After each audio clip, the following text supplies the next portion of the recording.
right, we have none other than the one and only TJ Janabii himself. Now, what I love about this guy, and you're just about to fall in love with it as well, he's not a moderate guy. He's not rational with his lyrics. He goes all the way to the extreme side of it, and he does not fear saying whatever he says, Janabii. But there's sometimes when I listen to you, I just pause and hold my breath like, did he just say that? How on earth? How? Okay. It's word. It's word, right? You're allowed to do it. To say it as it is. Kidogo tu, kionjo of that piece on that camera. Keep change ndo game ya kumake dem a black. Mistake ni huyo dem kweka mguu sign ya nimechill. Vertically to peace ina lead to pregnancy. Pray na utasigoda kikubless, najua stress ni cheddar. But bega stress yake sio kujenga keja. Na mgema kisifiwa, tempo litia maji. Nilikwambia by the way, nilikwambia. Ati what? Ati ameka nini hapo? Miguu kama kuchila, lakini ameka nini? Ameka horizontally. Stress kibao. Juogi, I see you hanging something here. Is this where Juogi comes in? Yeah, this is spirits. I work with spirits. And I have to find them from somewhere, so they come from my head. Yeah. So this is what directs them. This is what brings the spirit into action. Yes. Okay. I will not want to delve into that, just in case the spirits hear me out. But an introduction of yourself. You are a very talented guy with a controversial kind of, lyrical composition in your art. But who is the guy behind this controversy? Basically, it's Janabii, a prophet. He speaks of what he has gone through and what he sees in people, the life that other people live. He's a person of change, founder of poetry and spoken word in Kisumu. Wait a minute, founder. Yes. Again, I'm not going to get into that. But spoken word has taken over quite a bit. How did you identify this is what you could do so deeply? I started off as a rapper. But then I used to rap very fast, but it was conscious rap, and people never used to understand. So whenever I would speak my rap, they would get it. So I started doing spoken word before I knew that spoken word does exist. I used to talk my lyrics to people, and then one day I was told that that's spoken word. So I shifted from rap to spoken word. You started doing spoken word before you knew it was even a genre? Yeah. Were you thinking at that point that this is not going to be my new thing? Yeah, because I knew I had a content, but they would not get it in fast rap. So I thought maybe I would just speak it out to them so that they get what I have to put out. Yeah. Okay. I want to do something that I know you won't let me do, but I'm going to do it on air anyway. I want to uncover, TJ Janabii. I want to talk to Brian. Oh. Yes. And before I ask if that hat can come off, so you see Brian, I'm just going to hold it right there. So what are your real names? Where were you born? My name is Brian Oundo. Mm-hmm. I was born in Kericho, raised in Mombasa partly, but Nairobi majorly. I did my primary and high school when I was living in Nairobi. And then I moved to Kisumu after high school, basically to try and find a living of my own away from my parents. Yeah. That is basically you. You told me you're just a child. I mean, one child. There's no brother, no sister. No brother, no sister. How does it feel growing alone? Right now it's a challenge because I'm not allowed to die anytime soon. If I die, it means my parents don't have any other kid. And then it's also good. I love it because I have no competition. And it also gives me the urge to, make every part of my life perfect for my family and even for myself. For your peoples. Your choice of going into art, I mean, is this your livelihood? Yeah, this is what I do every day. Every morning I wake up, I go to rehearsals. If I'm not at rehearsals, I'm on stage performing. Though I also teach. I'm a teacher too, but not for the last 1 year. For the last 1 year, I've been more into art. Are you a trained teacher? No, just talented. Okay, all right. Multi-talented. Being just one child and having chosen art over maybe pilot or doctor or something, how do your parents perceive that? My dad is not into it. Yeah, he has never seen me perform anywhere. As much as I've been performing for the last 5 years, and neither has my mom seen me perform anywhere. I post a lot of things on Facebook and YouTube. I'm not sure if they've watched it at any point, but my grandma has heard what I do. I once took my CD to her, and she listened and thought it was gospel, so she loves it. But my parents, they don't really know about it much. Yeah, they're more into school. And actually, that brings me to my next question. It's quite unfortunate that most of the African parents still want us to go the way, the orthodox way. Nobody wants us to go off the script. How do you feel about parents not really embracing the art or the artist in their children? I think when they get to see the fruits in their own children who they reject, they might be able to teach other parents to be able to respect and, believe in art too. Personally, I say I can't force parents into loving art. But then if you want to do it as a child or as an individual, just do it to your level best so that when they say no, one day they get to see the fruits of it and, maybe get to accept. But I've seen from schools, kids that I've taught in drama festival and music festival, and their parents appreciating art so much that it even makes you very envious. Like, you wish your parents was You're like, that way. yay, why can't my mom just do that? Yeah, but right now I think there are more parents who appreciate art. It's only the parents for the kids who are born in the early 90s and 80s, are the ones whose parents still don't really appreciate much. The unfortunate ones, the unlucky ones. Spoken word has taken very liquid formats. Everyone has given it a format they all want. Do you think there's a time will come when we'll have a particular structure for spoken word? I think so, because even for me personally, I call my own style Afro poetry, because mostly I mix African music, spoken word and poetry. Some people do floetry, fury, which is more of musical poetry. But I think with time, we might be able to have a form structure of poetry and spoken word. And because right now it's even going into schools. If you check on music festivals, right now it's slowly going in, yeah. And maybe the government might consider it sometime soon. So that where we're listing forms of poetry, we're going to be having spoken word in the curriculum, but they put that into the curriculum. It's existing now. Should. they should, right? Talking about now, the music festivals and all, and you've mentioned that you are a teacher of music festivals. What is it that you exactly do with them? I write scripts, and I also direct the scripts.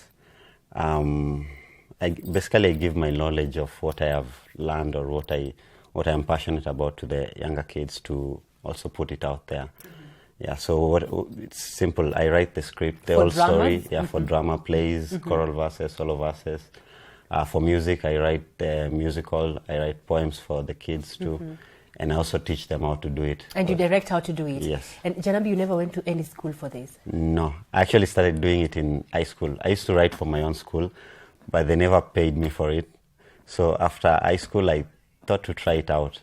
And the first year I tried it out, I got 6 schools, which paid me.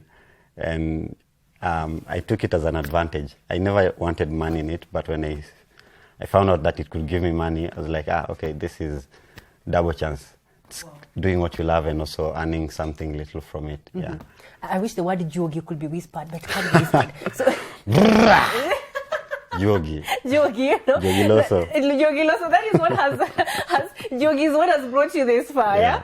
Anyway, I've had you perform different pieces on anti-terrorism, talking against police brutality. Are you objectively going into spoken word to pass a message, or is it something you consider, a hobby of some sort? Right now, it's not really a hobby. Right now, for me, it's business. I see what is affecting people out there, and I think of solutions for them. So whenever I think of solutions, I point them out to them in a spoken word manner.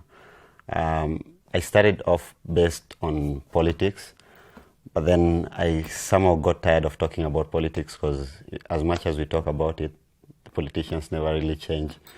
So right now I'm more into the African culture, the Luo culture basically, because I'm from the Lakeside region. So it's more of what the Luo culture is all based on, the beliefs and tradition. And apart from that, appreciating anything good you find in a society. Yeah. The political pieces that you left, there is one you did that was castigating corruption. Just a bit of it. Kionjo tu on that camera. Niliamka juzi na ndoto ya kuona 2030, but then vision yangu si visible. Na possible ni irony na our political family. Eti judge anakill indirectly na MP anatudanganya directly. Mpatie reality watasema ni hate speech. See, at first we liked his speech, but now we hate his speech because we ate his speech. And our brains got filled na food za hauma foods, but then tumbo zilikosa food. Hapo. Okay, sawa sawa. Nilikuwa nimeanza ku get inside. So the purpose of art, as now an artist, what do you think art should be majorly used for? I think it should be used to pass a message out there, to communicate to people, not just to entertain. Entertainment is overdue. I think we have enough entertainment right now. Even if there was no entertainment to come up this or next year, or even the next 100 years, we have music that entertains from BC to right now. So I think what the world needs right now is education. They need to be enlightened. They need to know who they are, where they come from, where they are heading to, and their purpose in life. Yeah. It should create direction. Is it possible to have art, even as much as we are passing all the message that we have, detached from culture? Is it possible? I think culture is the key point. We need to go back there. We don't need to detach from it in any way.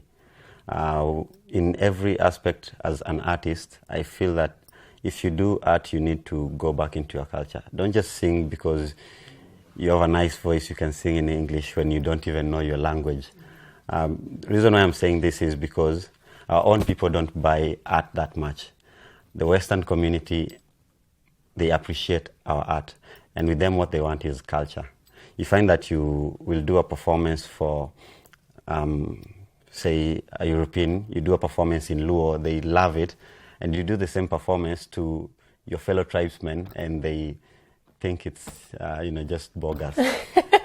But if you look at the end of the day, the European will buy one CD at 1,000 shillings. You take the same CD to your same tribesman for 100 shillings, they will tell you they don't have enough to buy it. Or you put up a show that entry is 200 shillings, they can't afford to pay for the entry. And somebody had to go all the way. Talk about your trip to France. You had to go all the way to France because of this. Because of culture. Not just because of art, but because of culture. What happened? How was the experience? Okay, it was awesome. Awesome in the sense that, you do a language to people that don't understand, but they still appreciate. And also I got to learn a lot from them, mostly art. Like Paris is a city of art. There's graffiti everywhere. There's art museums in every town. So, it actually challenged me as an artist in Kenya. I'm like, what have we been doing in this art scene? Like, we need to do more. We need to elevate people.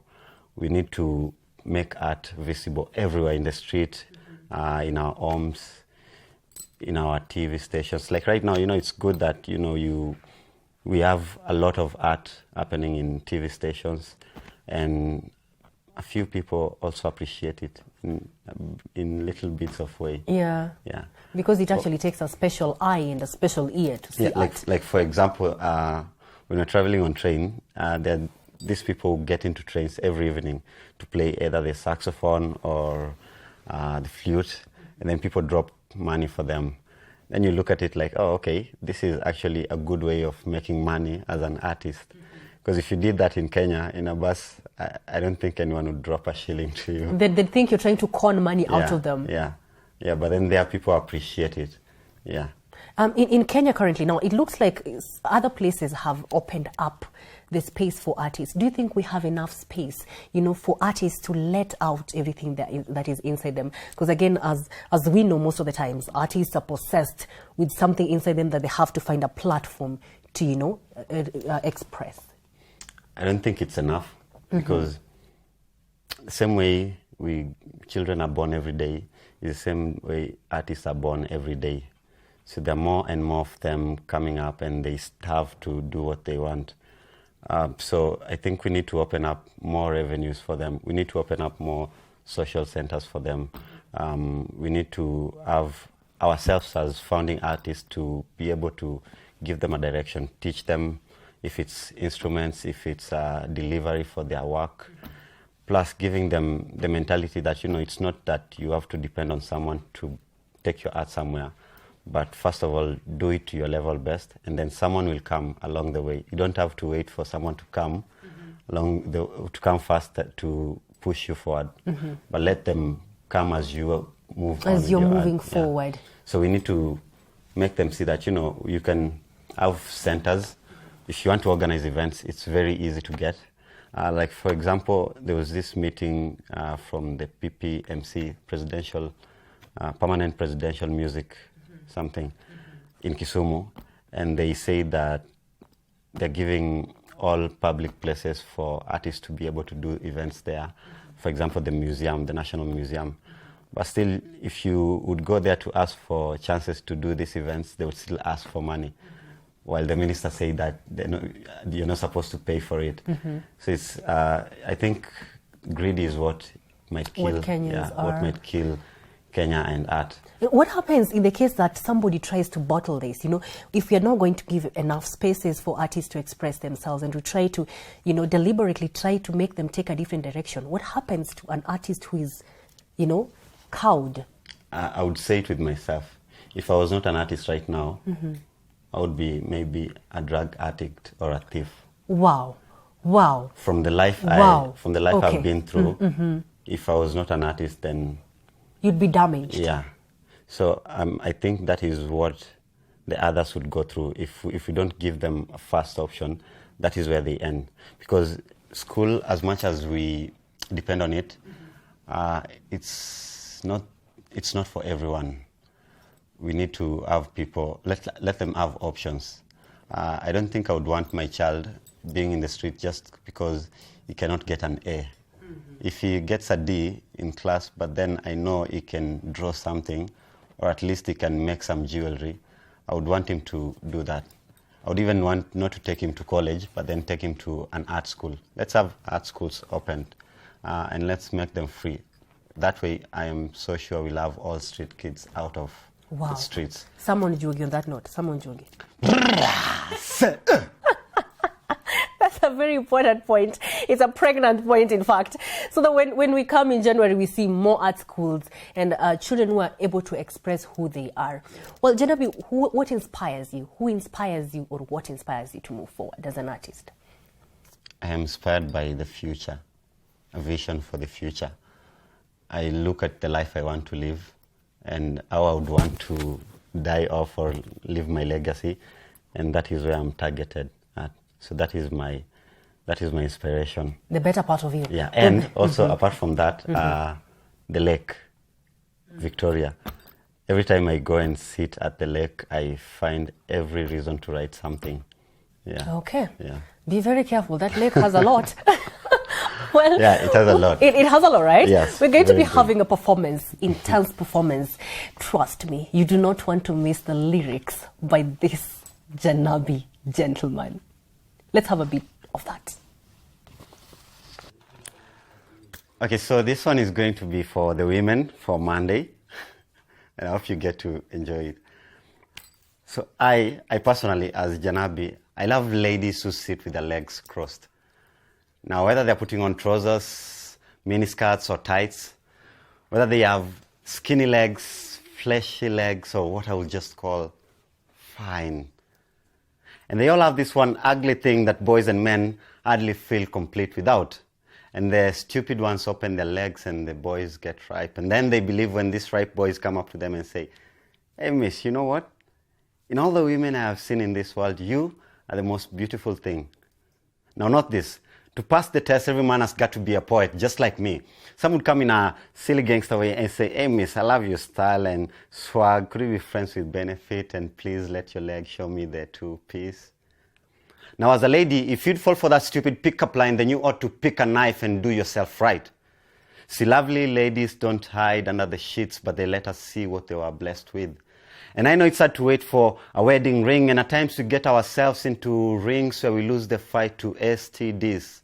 And even the studded latex, Durex, condom-flavored gloves, they don't last long enough to knock out HIV because they can only stand one round in the ring. So I always tell the ladies, if you love yourself and you respect yourself as a woman, don't be shy.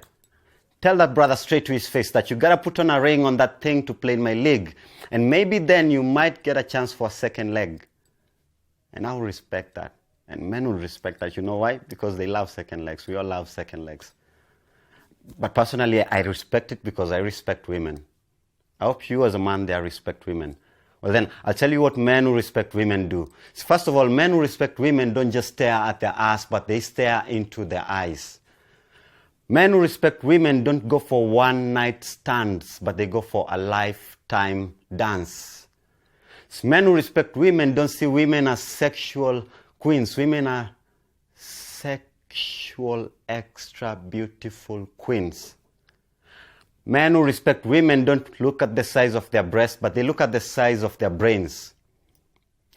Men who respect women don't see women as bitches. Women are sexual queens. Men who respect women don't hit and run, but they stick through the hit and run like a man. That is what I always do as wordsmith, the preacher, gifted sinner, product of sin, putrambaka. I say. Second piece. Okanangengi mamo chwere mak manaka donje polo. Tubo okanangengi mama e polo mak manaka donje lo. Angeno kanangengi mama e lo mak manaka thot angeni bang tho ringruok top. Kiki kwan tongi kapoko tok jodongo no wacho.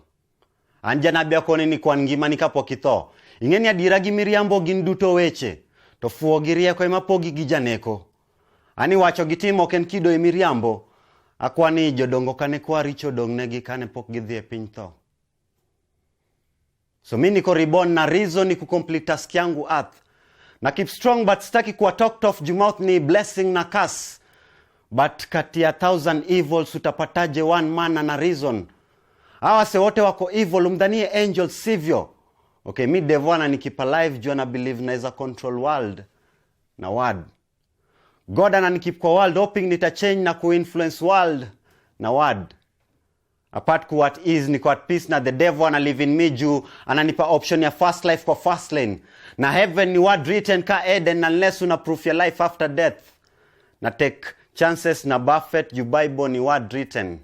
Na hardship si word said kwangu ni experienced ni money slave. Nina swali. Safe sex kwa after death. Does it involve contraceptives? Miscarriage iki happen tuna blame evolution scientific. Na reincarnation ni real juu inapatikana kwa dick. I mean dictionary. Genetic generation ni sisi from the first peeps. So salvation iki happen itakuwa savior si messiah. Wise malaya. Na drive none kwa bed ya adultery. Juu ye pia nataka kufeel kama mshi. Mataa mshi I prove na kufeel mshi. Action I speak out in a speak loud. Action I speak loud in a speak out. Take it from the horse's mouth. Wordsmith, the preacher, gifted sinner, product of sin, putrambaka. I say, Janabii. Someone, yeah, someone. Please. I tell you, I think I feel it. Anyway, thank you very much, Janabii. That was awesome. That was great. Are you sure it is the lake that gives you this deep inspiration? The lake. Yes, I will stick to the lake. Okay, and somebody's going to wonder, your wording, it's quite extreme. You do not try to quote it in any way. Have you deliberately chosen to go that way to have an impact? Or you're just someone who doesn't care about that? I write them for myself, so I speak of what I will tell myself. Yeah, basically I give people a mirror of myself, so I wouldn't change that. That's just me. That's just how I speak. Yeah. Okay, thank you very much for coming. That was TJ Janabii himself, the man who has Jogi Samona hanging. Oh, by the way, this is Janeko's work. Okay. I'm a jewelry designer. Yes, and I had to do that as well. I had to do that, yes. This is the 26th of December. Janabii is sending us off from this particular piece. We're going to have a short music break, but do keep it right here. We're coming back with more and most on this KUTV Rise Today Art and Culture Corner. Peace out. Bless ya. I had to do that. Sorry.